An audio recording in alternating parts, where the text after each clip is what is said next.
Hi, everybody. I just wanted to read a couple things that KB shared in the Telegram chat group. And I think these are really important. One of them is from Truman Cash.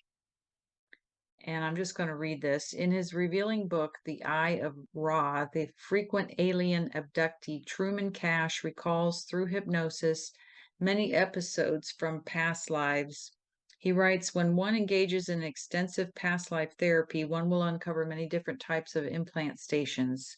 These are spirit traps that are designed to trick a free being and then force the being into a body.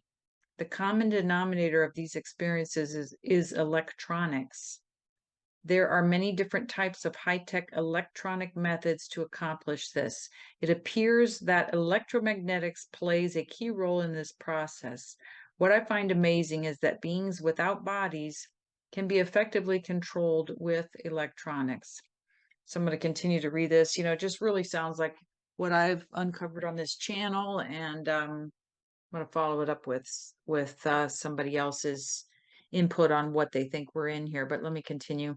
For example, on December 3rd, 1995, I uncovered an incident that started out with me as a free being in space. I became interested in a very large disc-shaped craft, so I entered it. I was then pushed by an electronic force field into a small confinement area near the edge of the inside of the craft. I was then sucked into a body via some type of electronic tractor beam. Then I was anchored in the body through a series of electronic wave pulses that felt like very intense electric shocks. It overwhelmed me and then just beat me into the head of this body.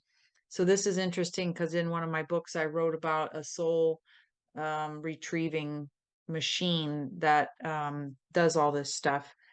So anyway, 12,389 years ago, I was out in space as a free being and looking down at Earth. I didn't notice that a very large black spherical implant station was approaching me because my attention was focused on the planet.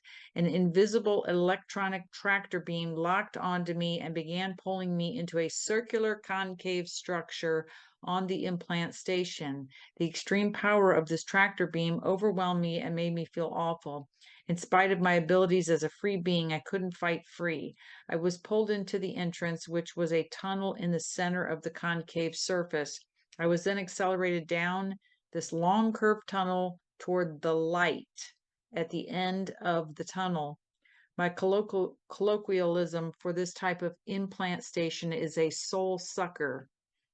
After being totally overwhelmed by this energy beam and pulled through this tunnel, I began to feel very lethargic.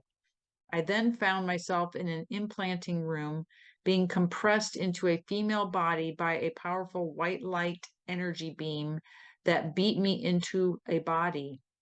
This energy beam was so irritating that I felt like screaming. I began to try to fight back with the body. That's when they knew that the implantation was finished because I was using my body to fight back. Two tall insectoid beings, hello, we talk about insects on this channel, that looked like praying mantises, then escorted me to another part of the implant station. I was now in a very large white light room. 12,389 years ago, I was out in space as a free being and looking down at Earth. I didn't notice that a very large black spherical implant station was approaching me because my attention was focused on the planet. Okay, this is repeating. All right. Through telepathic hypnosis, I hear a very soothing hypnotic voice whispering in my head, sleep. Don't worry. We'll take care of you. Don't remember. You have no past. You will not need to remember your past. Be here now. No more thoughts of the past. Forget the past. Move forward into a new life. You will begin a new life in the light. Doesn't this sound like all the New Age books? There's even a New Age book that's called Be Here Now. After I was thoroughly inculcated in this white light amnesia room, two insectoids approached me and told me that I was ready to begin my new life. This involves an alien, a bug-like one, a praying mantis alien. I have the impression of a voice, possibly programming something flashed in my head. I'm just going on impressions. I saw that foggy light. I hear a voice say, go to the light, and I go to the light. Start at the beginning of this incident and see if you can pick up more details. I'm not going to the beginning, about the middle of the incident. The phrase, go to the light. It's an implant station. I see a big round sphere like a space station, maybe. What happens next? The insect guy. I think right before that, I'm in an area that feels like a round room, and there's this intense white, blinding light coming from the walls. The room that I was in was a sphere with the diameter of about 12 feet. The walls of the inside of the sphere were radiating this bright white light force field. There's a struggle to counteract the force of the light that's 360 degrees around me, that's forcing me into this body. I feel it in my body, not just my head, in my torso. They're not just compressing me into a head. Oh man, don't go to the light. Down by my feet is a cocoon-shaped capsule. The conveyor slides me into it, and the top is put on. I'm shut in this capsule and shot onto this planet. I think it's Earth. Return to the beginning of the incident. Okay, I'm going into a big, huge sphere space station. I'm going through a tunnel of light. At the end of the tunnel is this room and a body with intense light and power that just presses and pushes on me, forces me into this body. I can feel the body now as the force field pushes me in. It's Caucasian, naked male. At this point, I compare my present body and genitalia with the body that I'm being forced into in this incident. Then this Vesica Pisces thing opens up. I walk out a ways. It starts to make sense. It's programming you to be an infant and go out the birth canal. Why do you feel sad? Because they put me in a body. They tricked me. They put me in a capsule and shoot it out of the planet, out to the planet. Return to the beginning of the incident. I think the beginning is when I died. It's a battle with swords. I think a sword goes right through me in my abdomen. I hear this, go to the light. I'm out of my body. I don't know if somebody communicates this to me or what, but I'm going to the light, a tunnel of light very fast. This light goes to this implant station that's just huge. Reminds me of a small planet or moon. It's just really huge. At the end of the tunnel of light in this room with glowing white light, there's a body in the middle of the room. The light just pushes me into the body. Don't go to the light. I was right about that. That makes sense. The serpent staff group. The new age light. It's part of the trap. I died in 1945 and went, excuse me, up to the implant station. It seems I always report into the same one. The tunnel of light. I went into the room where the people are milling around. I went into the back of the head of one of the people. I'm being programmed. Be in the light. Always return to the light. Safe refuge. No fear. I can see why people are drawn to it. It's like taking a vacation milling around in the white light. There's no pain there. You're being programmed to be a sheep. You aren't exposed to stuff. There are other parts of the ship where you are rammed into bodies with force beams. I leave my body and pulled into a tunnel of light. It just pulls you like a force you can't resist. It's like a soul-sucking tractor beam. It just sucks you in. It's almost the exact parallel to when I was first put in a body 12,389 years ago in the Atlantis incident where I was sacrificed. There's a sphere about 12 feet in diameter, the light at the end of the tunnel. The walls of this device are glowing with a white light. There's a male body in the middle of this sphere. I'm being squeezed into the body. At first, I thought there were light beings. These are the praying mantis guys. They take me into the white, misty light. I'm being programmed. Peace, rest, soothing whispering in my mind, the words, God loves you, peace in the light. I'm being programmed that I'm with God now. Always return to the light. I can see why people think going to the light is good because it feels good. I will begin a new life now. The old has passed away. You'll be safe in the light. You can always come to the light. You feel like you're really loved and you're really special. When I said really loved and really special, I said it in a soothing but sarcastic tone. Their programming is very sweet, but very insincere and phony. I have observed the same kind of syrupy, sweet, deceitful rhetoric from the channeled Pleiadians.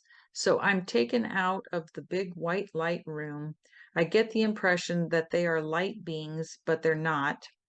What is a light being? A body that is just light, but it's not. They're the insect guys. It appears that electromagnetics plays a key role in this procedure. I suddenly realized that they were using the nervous system of the body, including the brain, and of course, to implant beings into bodies. The nerves transmit electrical charges, which creates electromagnetic fields around the body. The chakras are simply nerve networks which create electromagnetic fields. Many people today are reporting near-death experiences, NDEs, in which they travel swiftly through a tunnel toward the light. When they reach the light at the end of the tunnel, they sometimes report seeing beings of light. They sometimes believe they have traveled to some kind of spiritual realm. From my own experiences, these beings of light were insectoids.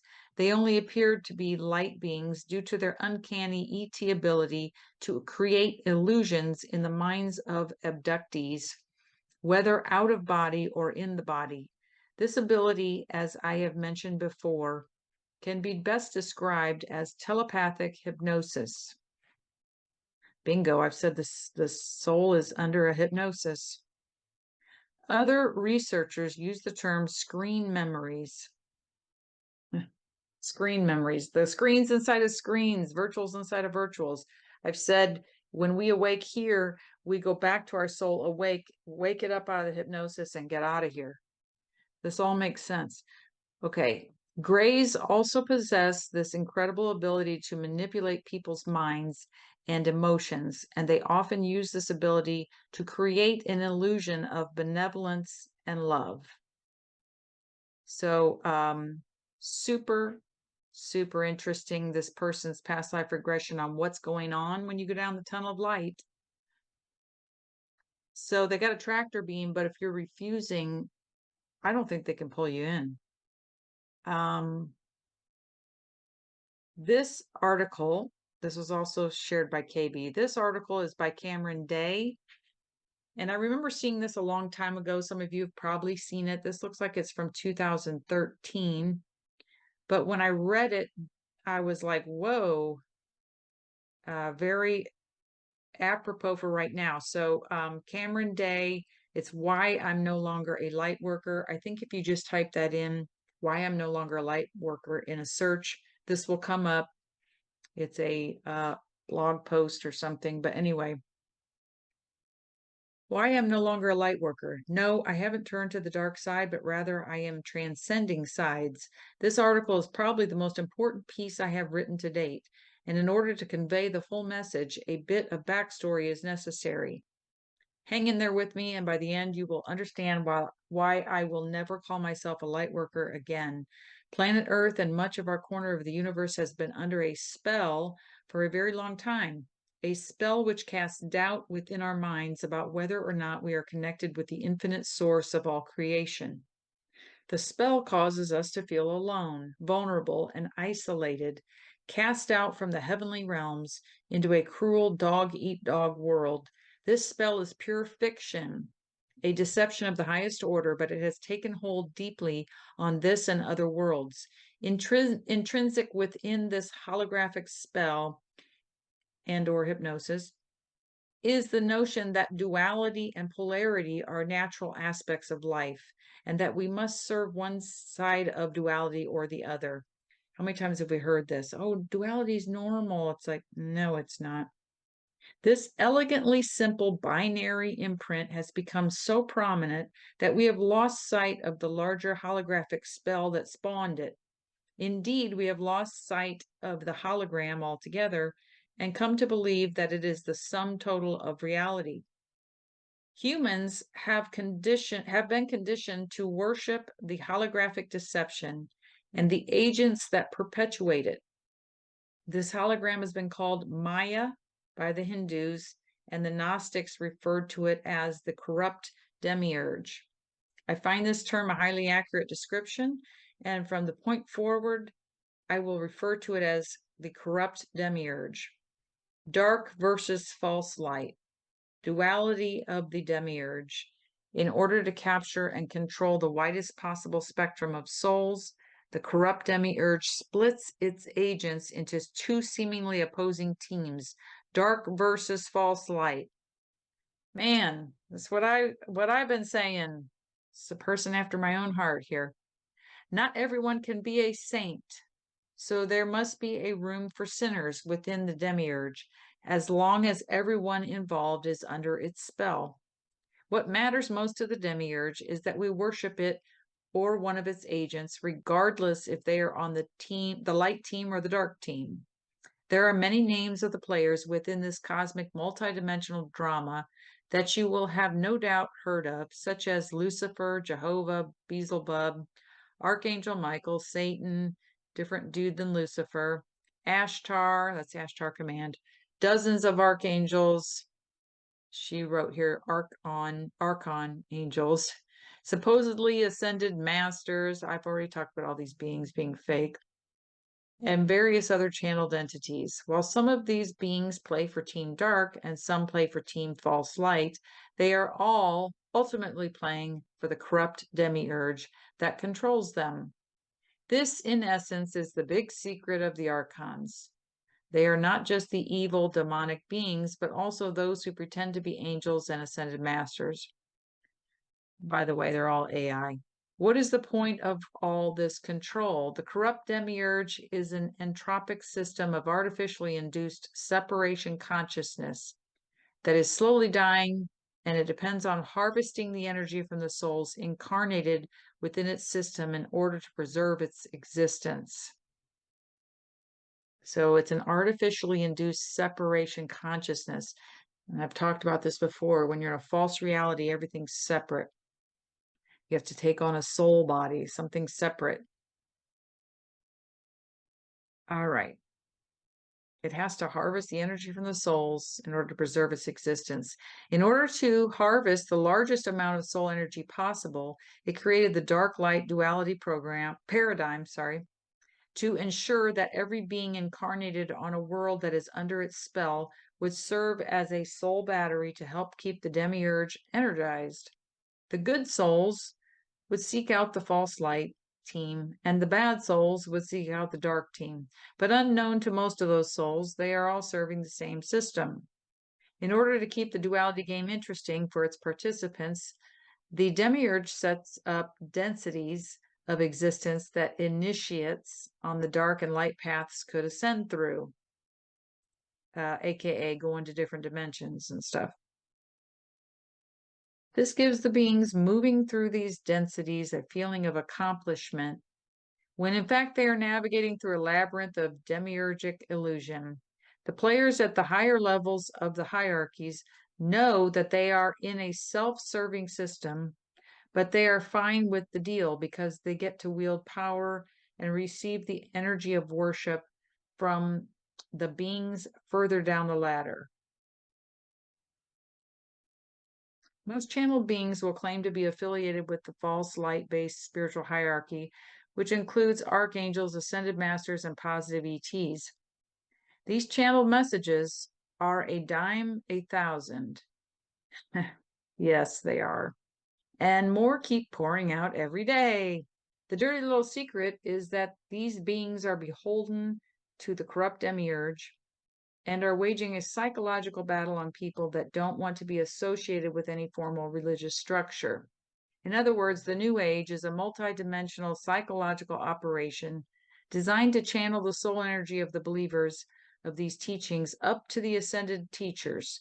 Another one of their secrets is that most of the so-called ascended masters in their hierarchy never had a human incarnation.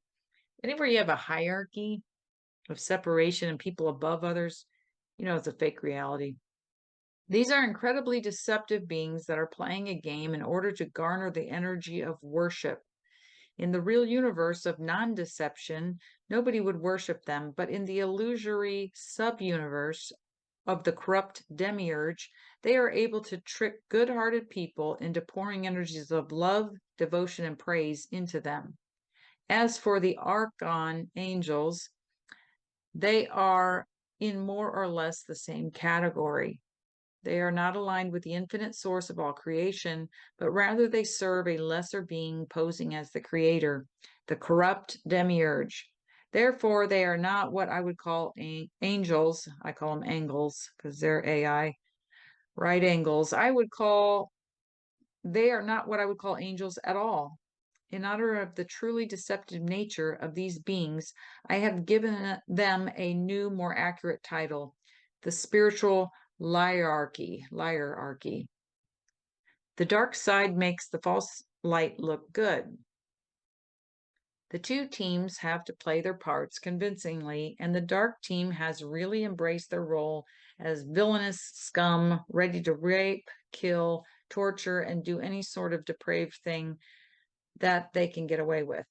The dark side is designed to be incredibly repugnant so that the majority of the good souls will run to the other end of the polarity, right into the loving embrace of one of the false light's patriarchal religions, or to their New Age religion with its legion of channels and masters. Earth has been a difficult planet for the corrupt demiurge to fully control. Human beings were once very aware of their connection to infinite source and all of life, and that awareness has been maintained by spiritual individuals throughout the entire reign of darkness on this planet. Because this awareness could not be beaten out of us by the dark forces, a plan was formed to co-opt the spiritual nature of human beings. First, patriarchal religions were formed and imposed on as many people of the world as possible. Anyone who didn't adhere to one of the major religions was an outcast for much of history until the last century when the Theosophist movement was born, which set the foundation for the New Age movement to emerge in the 50s, 60s, and 70s. The New Age movement has continued to gain momentum as it has attracted many of the people who turned away from the hypocrisy of patriarchal religion. The corrupt demiurge seems to have an easy answer for any of the inner turmoil that humans experience. If religion doesn't seem to appease an individual, then the New Age will do just fine. It's all the same to the demiurge as long as we pick a side that it controls. This is why we need to transcend sides altogether. Channelers are being deceived. I wrote an article back in 2011 about some of the problems with channeled messages, which you can find here. For more background information, okay, there's a link there. If religion can be said to be the opiate of the masses, then channeled messages would be the hopium of the disgruntled majority. I'm sorry, I can't read. I'm starting to get tired. If religion can be said to be the opiate of the masses, then channeled messages would be the hopium of the disgruntled minority. Every channeled message that comes from the spiritual liarchy is essentially the same when you strip away the fluffy talk and storyline that is being used to couch the message. Here is every modern channeled message condensed into a few lines. Dear ones, you are greatly beloved by all of us in the spiritual liarchy. We long to reunite with you, for we are your long-lost family. Stay strong and hold on to your light because we will make our presence known to you soon. Keep waiting and suffering and hoping for us to come and rescue you from your situation. When we arrive, we will build a golden age cage for you on Earth.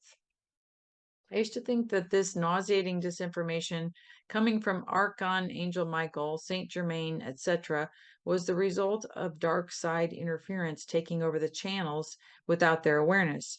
What I didn't understand back then when I wrote who's really on this channel, is that transmissions from truly positive beings weren't being intercepted and corrupted by the dark side, but rather the messages were coming from false light beings of the spiritual hierarchy.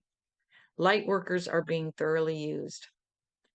Back in 1988, when I first got into the energy clearing genre, I had never heard the term light worker, even though it had already been coined. I first heard it sometime in the early 2000s, and it sounded weird to me at the time. Now I understand why, because the light that the spiritual hierarchy is trying to get us to work for is the false light of the demiurgic duality. You see, there is a massive effort underway by beings that I now call divine agents to completely obliterate the corrupt demiurge. When that happens, all of the beings who have gained power through the demiurge will lose that stolen power and will have to face up to the deceptions that they have been propagating. None of them want that to happen, so in their cleverness, they devised a brilliant plan to undermine the entire effort. The plan was simple. Approach all incarnated divine agents, usually in a dream state, but sometimes during an ET abduction scenario, and tell them that in order to fulfill their mission, they need to work for the false light and take orders from the spiritual hierarchy. This plan worked amazingly well, largely because divine agents have had a hard time living on Earth. Societies here are badly warped. Spirituality is twisted and abused. The vibrational density is heavy. Our memories are mostly wiped, and we generally would rather not be here.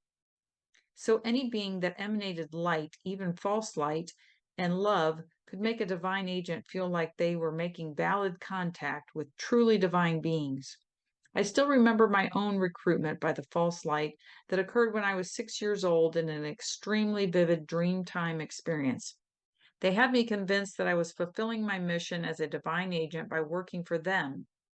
I think they always knew I would figure them out, although it took a very, very long time. Ever wake up more tired than when you went to sleep? Many divine agents who were recruited as light workers report that they wake up more tired than when they went to bed, and their dreams were full of battles. During these dream missions, the spiritual hierarchy squeezes those they control of as much energy as they can. You may wake up with memories of having gone on missions to battle the dark, but the end result is that your body, mind, and soul are depleted of energy, which was harvested by the false light beings. A few months ago, I revoked all agreements made with any and all beings that did not have my best interests in mind, no matter who the beings were or claimed to be. It sounds like such a simple thing, but somehow I had overlooked it. During the process, I felt resistance from beings who were claiming to be positive, but I stood strong and told them that I refuse to be manipulated into giving energy to the demiurge. This has given me the distinct privilege of being targeted by both the dark team, ankle biters, and the false light team, spiritual hierarchy. The false light team does indeed engage in psychic warfare, just in different, more subtle ways than their dark brethren. Deflecting these attacks has been worth it because I know that I am more aligned with my true mission to put an end to the demiurge without being sidetracked into its duality battles. It is also very nice knowing I am going to get a good night's sleep when I go to bed because I am not going to be pulled into any ridiculous missions to battle the dark that the false light beings are so fond of setting up for their light workers. That phrase actually creeps me out now that I know its true origins. All right, so I think maybe we're getting close to the end here. Take a breath. So what was, hang on a minute.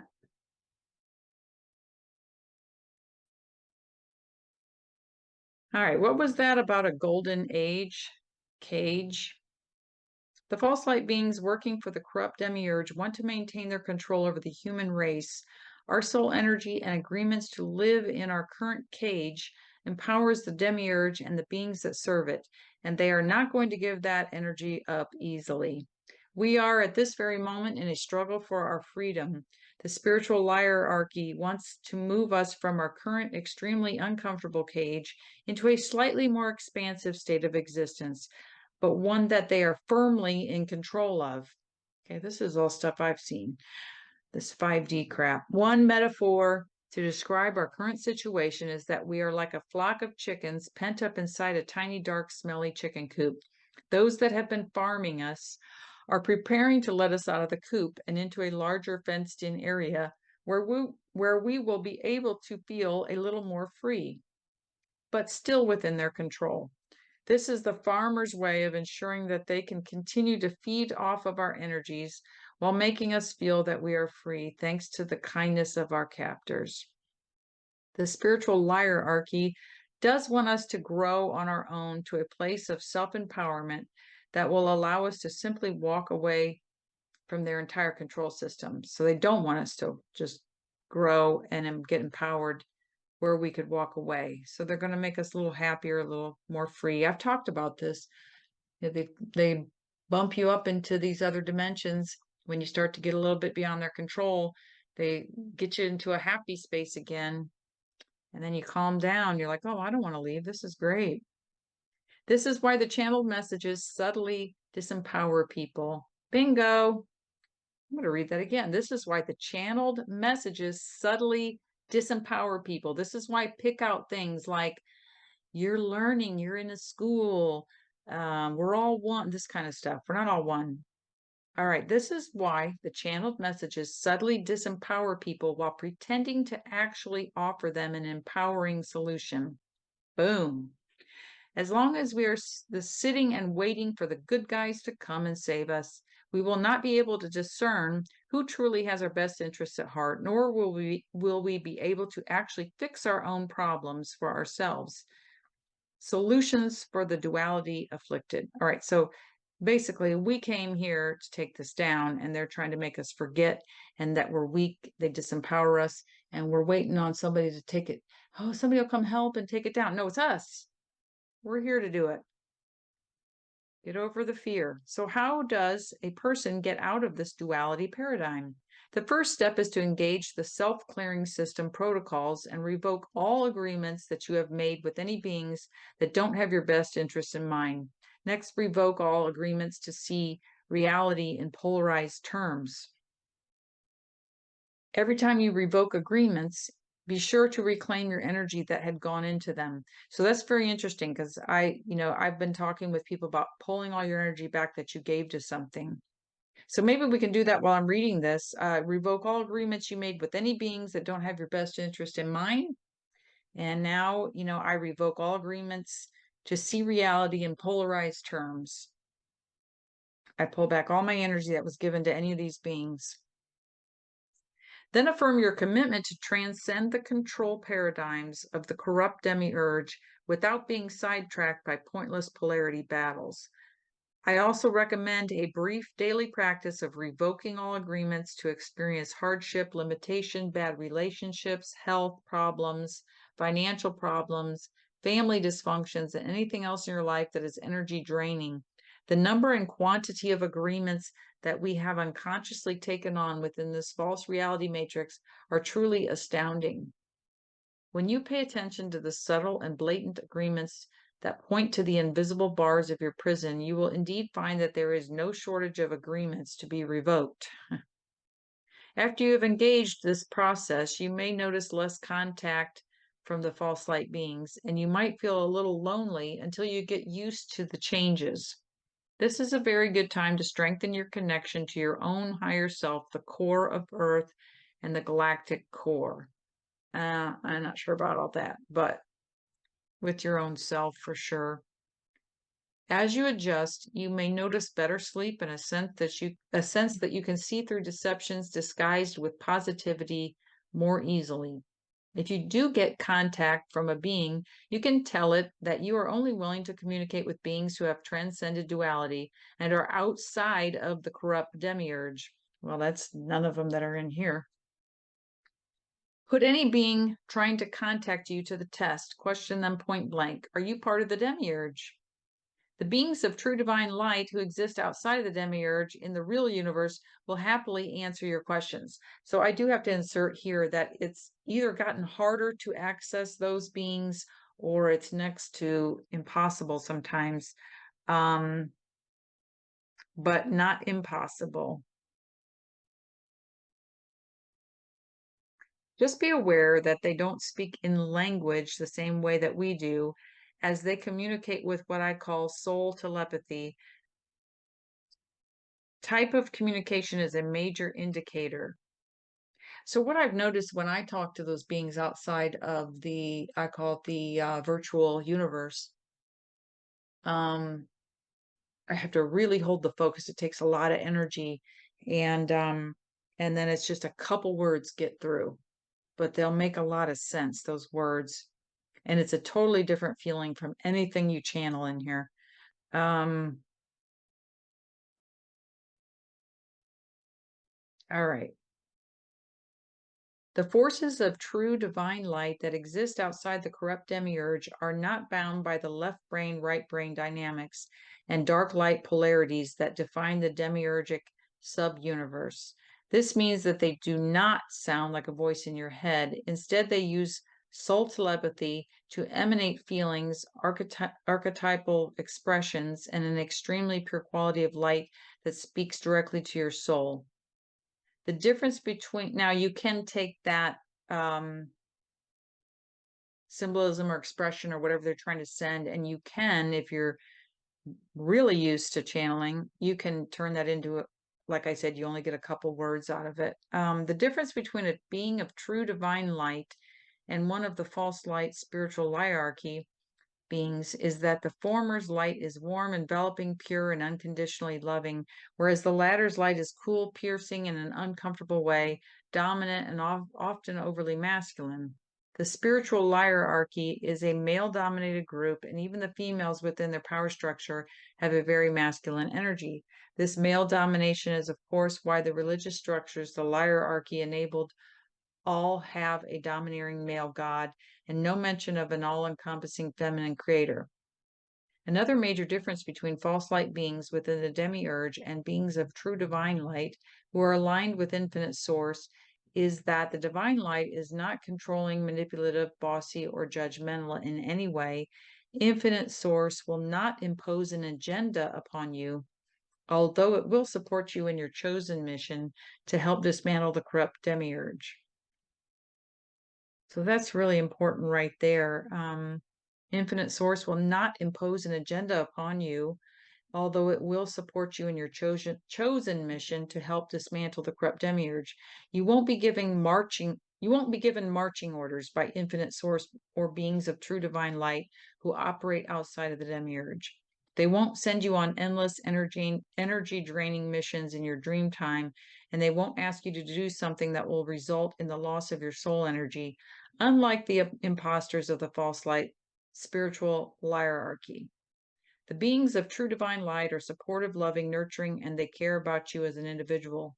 You are not just a cog in a machine to them, for they understand that you are a vitally important aspect of an intricately interconnected creation. They have the utmost respect for those of us who volunteered to incarnate into the beast system of the corrupt demiurge in order to help dismantle it from the inside. Bingo! What have I been saying? Indeed, there must be divine agents working from both within and outside of the corrupt demiurge in order to dismantle it. I have seen that as well. I've talked about that. It was quite a while ago, but I talked about it. Discernment is vital. Okay, so I'm almost done. We got like a little bit left here. This is longer than I thought. I will be writing more on this topic and its many implications. In the meantime, I urge you to drastically increase skepticism and fine-tune your discernment. Apply your intuition and logic to information that you receive. What have I been saying on this channel? Question everything, trust yourself, use your intuition, but use your logic.